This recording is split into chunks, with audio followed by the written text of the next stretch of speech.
Okay, today we're going to discuss about derivative. Now, what is derivative? Based on the definition here on the board, derivative is the slope of the tangent line. The slope of the tangent line to the curve at a point. You know what? It is really very easy if we knew the slope of a line. But a line with at least 2 points, right? But what is the slope of a tangent line? By the way, what is tangent line? When we say tangent line, if this is the curve, then a line that passes through a single point, we define this line as tangent line. Okay? So how do we solve the slope of a tangent line? That will be our problem. But before we continue, let us review first a simple recall of what is slope all about. I believe you are familiar with slope as y sub 2 minus y sub 1 over x sub 2 minus x sub 1. Now for example, we have find the equation of a line that passes through point 4, 2 and 3, negative 1. So in this case, we can apply this formula because we have at least 2 points here that is found in this line. Okay? So we substitute y sub 2. By the way, this is x sub 1, y sub 1, x sub 2, then y sub 2. So y sub 2 is negative 1 minus y sub 1 is 2, okay, over x sub 2 is 3, then x sub 1 is 4. So 3 minus 4. So negative 1 minus 2 is negative 3. 3 minus 4 is negative 1. Negative 1 divided by, negative 3 divided by negative 1 will give you 3. Now this is the slope of this line that passes through these points. Now to find the equation of that line, we will be using this slope intercept formula. The point slope formula. So we will substitute y, okay, y minus y sub 1 is, okay, 2 is equal to the slope is 3 times x minus the x sub 1 is 4. Then we have y minus 2 is equal to 3x minus 12, distributive property, 3 times x, 3x, 3 times negative 4 is negative 12. Then, to continue the process, that will be y is equal to 3x minus 12, transpose this, plus 2, okay? Then that will be y is equal to 3x minus 10. This is the equation of the line that passes through 4, 2, and 3, negative 1. Now, going back to the definition of derivative. As what I have said, it is very easy to determine the equation of the line, to determine the slope of the line if 2 points are given. Now, since derivative is the slope of a tangent line, so in a tangent line, we can see at least 1 point. But we will make use of this knowledge about the slope in order for us to come up with a principle about derivative. Now take a look at this graph. This is a graph of y is equal to f of x. This is a curved line, then a line that passes through that curve. If for example this is point P and point Q, okay? Now, this is not a tangent line, but this is a secant line. Now, if this point here is at x is x 0, then the pair is y0. So this point here is x of 0, comma, y of 0. Okay. Now, this one, we will define this as another point, x, y. Therefore, this is x and this is y. Now, if we are going to solve for the slope,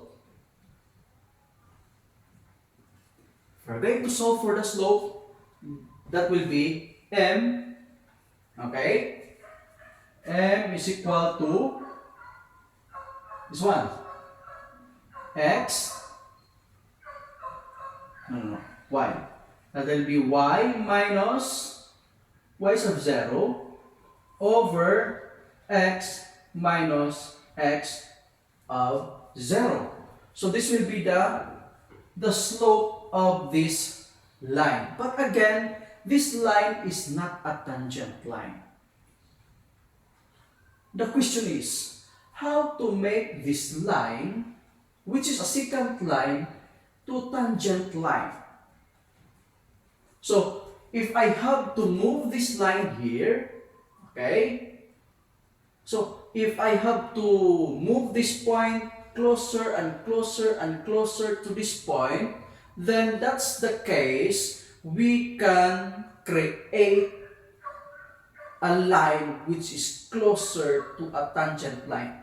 Example, if I have to move the point here, then the point here, then the point, as this point, moving points Q closer and closer and closer and closer, okay, at least very, very close, then this line becomes a tangent line. Now, if this point here is close and close and close to this point, then we can see at least a line which is very close to a tangent line. And we will make use of this principle as we solve for the slope of the tangent line. What's next? How are we going to do that? Now, if I have to assign here h as the distance from x0 to x, what will happen to h as the secant line becomes a tangent line? What will happen to x here? Oh, h. What will happen to h? If in this case, h is, example 10, what will happen to h as this point Q will be closer and closer and closer and closer to point P? What will happen to h? Now, h will become closer and closer and closer and closer to x point 0, maybe closer and closer and closer to 0. Will you agree? Yes, and that is, we will have it as limit, as h will be closer to 0. So, the limit of the function of x as h will be closer and closer and closer to 0. Okay? And that will be if Q will be moved, if point Q moves closer and closer to P, that becomes the secant line will be close to a tangent line. With our graph here of y is equal to fx, as what we have learned earlier, as Q approaches P, this line will be closer to a tangent line. Okay? That is if h, or the length of h, will be closer and closer and closer to 0. Okay? I hope that that is clear to everybody. Now, if this point here is x, and this point has an ordered pair x, y, what do you think will be the point here if this is h? Okay, if this is x and this will be h, this point here is x plus h. Will you agree? Again, if this is x here, okay, and this is h, therefore here is the length from here to here is x plus h. Now, if I have to change y as f of x, is it okay? Y is equal to f of x, so I have to change this to f of x. That's the same with y. And this point here will be the f of x plus h. Okay? Therefore, the ordered pair for point P is x, comma, f of x. And point Q, this point here is x plus h, comma, f x plus h. That is the ordered pair for point Q. Now, that will be in solving for the slope of a tangent line to the curve, that will be as Q approaches P. Okay? As Q approaches P, and that will be when H is getting closer and closer to 0. Now, therefore, to solve for the tangent line of a curve, it must be that Q will be moved closer and closer to P, and that is if H will be approaching closer and closer to 0. So that's why, in order to solve for the tangent line, okay, that will be the limit of function of x as h approaches to 0. Okay? The slope m of the tangent line of a curve, that will be limit of function of x as h approaches 0. And the slope will be, okay, the slope will be x sub 2,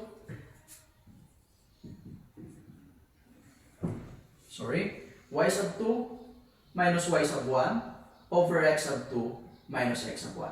We will make use of this. Y sub 2 is f x plus h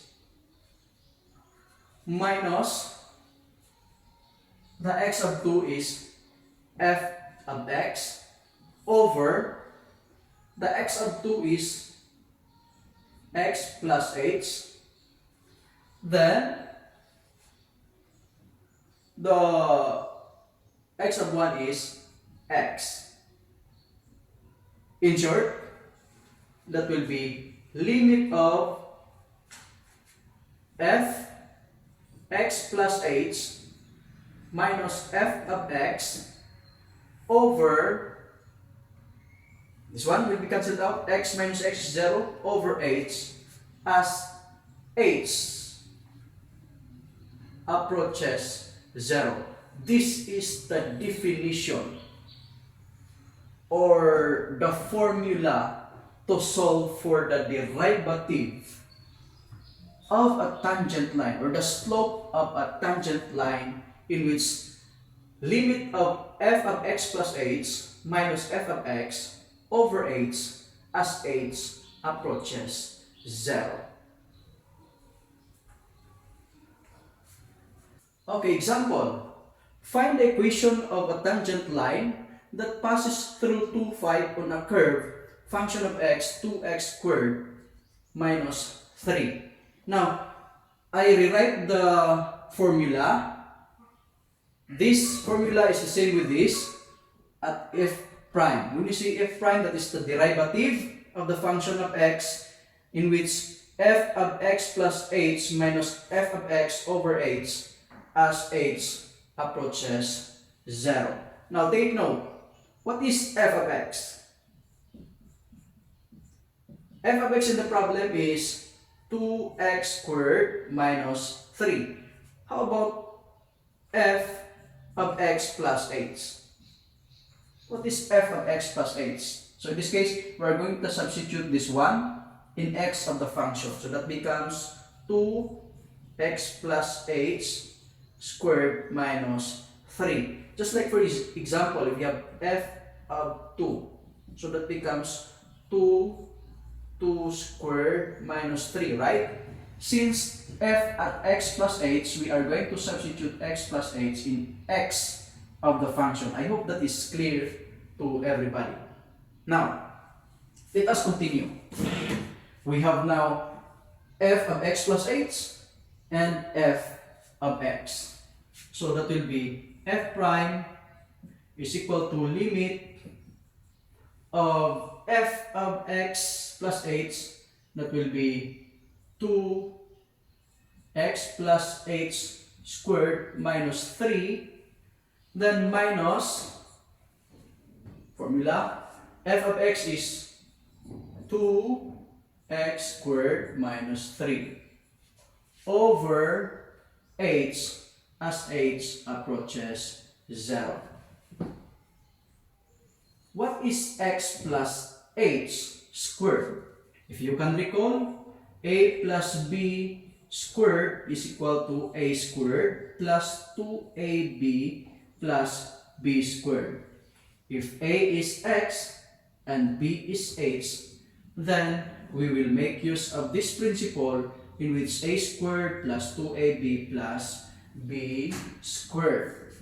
So that will become limit as h approaches 0, we have 2x squared plus 2xh plus h squared, okay, minus 3, and then minus 2x squared minus 3. Now, over h. So that will be limit as h approaches 0. We have 2 times x squared is 2x squared. 2 times xh is 4xh. Then 2 times h squared is 2h squared. Minus 3. Then negative times positive 2x squared will be negative 2x squared.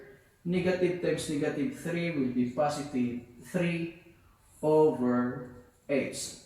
Let us continue. Do not forget to write limit in every step of the process. So 2x squared and negative 2x squared can be cancelled out, right? Another thing, negative 3 and positive 3 will be cancelled out. So what is left is 2h squared plus 4xh. 2h squared plus 4xh over h. Now what is common? We have common h. So that will be limit as h approaches 0. We have h. Okay? Then 2h squared divided by h is 2h. Next, we have 4xh divided by h is 4x, 4x over h. We can cancel the h. So what is left is the limit of h approaches 0. That will be 2h plus 4x. So as h approaches 0, that will be 2 times 0 plus 4x. Therefore, the f prime is equal to 4x. And this is the f prime means the derivative or the slope of the curve 2x squared minus 3. This is the slope of the curve. Equation of the slope of a curve. Okay? So, we have f prime 4x. But still, we will continue because the problem is find the equation. What is the equation of a tangent line that passes through 2, 5 and at a curve 2x squared minus 3. So I will erase this side first before we continue.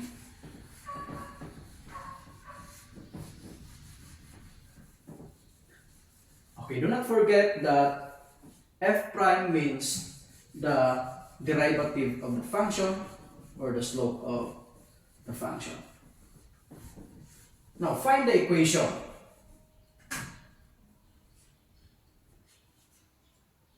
So this is f prime for x. So we have 2, 5 passes through 2, 5. So we'll make use of y minus y sub 1 is equal to m times x minus x sub 1. Well, we have the equation of the slope. So we have y minus y sub 1 passes through 2, 5. So we have 5 is equal to, can we write 4x here? No, because if we write 4x times x, minus x1, then 4x times x will be 4x squared. And a tangent line is a straight line. By the way, 4x is just a formula. Now the formula is 4x, therefore that will be 4 times x is 2 and that is 8. So we'll write 8, then x minus x1 which is 2. In short, that will be y minus 5 is equal to 8x minus 16, or y is equal to 8x minus 16 plus 5, or y is equal to 8x minus 11. Y is equal to 8x minus 11. So this is now the tangent line that passes through 2, 5 on a curve 2x squared minus 3. So this is the tangent or the equation of a tangent line that passes through 2, 5 on a curve. Okay, now let us graph the function 2x squared minus 3 by assigning values of x. So we have if x is 0, y is negative 3. If x is 1, y is negative 1. If x is 2, 2 times 2 squared, 4 times 2 is 8 minus 3, 5. Then if x is 3, y is 15. And take note, the tangent line is y is equal to 8x minus 11. So here is the graph. Okay? Now let us see if this tangent line really is a tangent line on a curve 2x squared minus 3. Now, from this point, okay, m is 8, so we will count 8. We will count 8 upward. So 1, 2, 3, 4, 5, 6, 7, 8. So here is 8. Okay? And this is 5.25, right? And then y is negative 11. So here is negative 11. Here is 8. So this line is a tangent line. Sorry. I cannot draw it straight line. Okay, so this line is a tangent line. Y is equal to 8x minus 11. So a tangent line y is equal to 8x minus 11 is tangent at 2.25 on a curve 2x squared minus 3. That's it.